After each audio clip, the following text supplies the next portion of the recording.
9 বছর। 2015 সালে। হ্যাঁ, ফকিরাফুল থেকে। 291 মার্চের 16 তারিখে 2015 সালে। তখন আমার 3 বছর ছিল, 3.5 বছর। আর তখন আমার মা প্রেগনেন্ট ছিল, তখন আমার বোন ছিল। যাওয়ার পর হচ্ছে 20 দিন পর আমার বোন জন্ম হয়েছিল। আর সেই বোন শারীরিক প্রতিবন্ধী ছিল। আর এখন 2 মাস আগে আমার ওই বোন মারা গেছে। তো আমরা হইতেছে আমার বাবাকে চাই।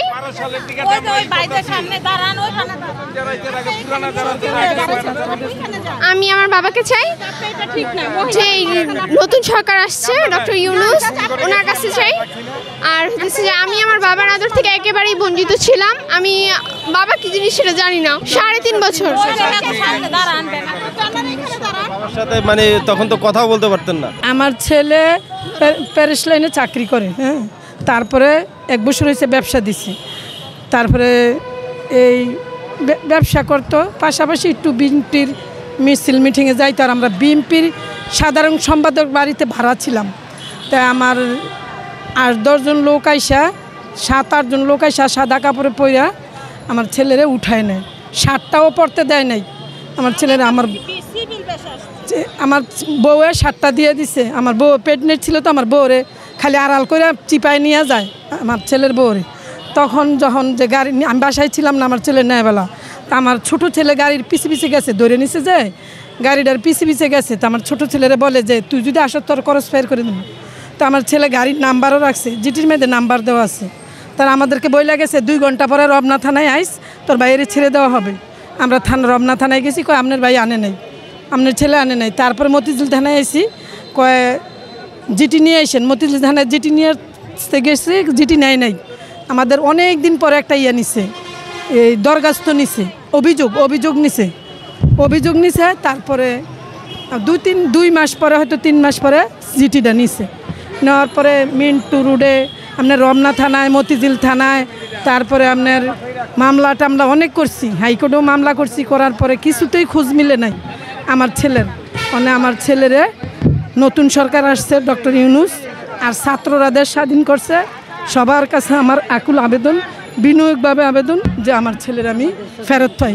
আমার স্বজন, আমার সন্তান, আমার বাবারা যে আমার সসম্মানে ফেরত দেয়। যে অবস্থায় থাকে, যেখানে আছে সেইখানে যে সরকার, ছাত্ররা খোঁজ করে আমার সন্তান আমাকে ফেরত দেয়। আর যদি আমি এমনটা কিছু বলি না, যদি কিছু হয়েও থাকে, এটা যে আমাদেরকে নিউজ দেয় যে আমরা তো এখনও 9 বছর ধরে কাঁদতে আছি, আশা আছি, রাস্তায় কান্দি। আমরা তো একটা কিছু নিয়ে বাঁচতে হবে, যে এরকম হয়েছে কিবা ফেরত পামু, আমাদেরকে যেন এমন একটা কিছু ফেরত দেয়, যেই কোনো মূল্যই যে আমাদের কাছে ফেরত দেয়। আমরা তো শারীরিকভাবে অসুস্থ। আমি কতক্ষণ বসি, কতক্ষণ দাঁড়াই থাকতে পারতাছি না।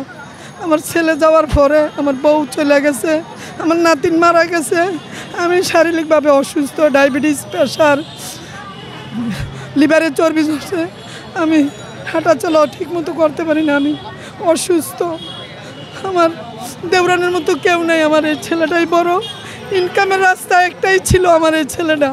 অনেক ভদ্র একটা ভালো একটা ছেলে ছিল, সংসারীরা ছোট ভাই বোনদেরকে লেখাপড়া করেছে অনেক কষ্টের বিনিময়।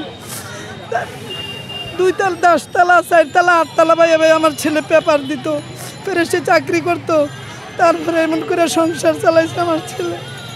আমার সেই ছেলে থেকে আমি ঘুমাইতে পারি না। আমার ছেলেটারে আপনারা যেভাবে হোক আমাকে জানি ফেরত দেন। আমি সেই আশা আল্লাহর কাছে এবং সবার কাছে আমার আশা, আমি যে আমার ছেলে। হ্যাঁ, আমার চাচা দাদু ওনাদের সাথেই থাকা হচ্ছে, মা নানু বাসায়।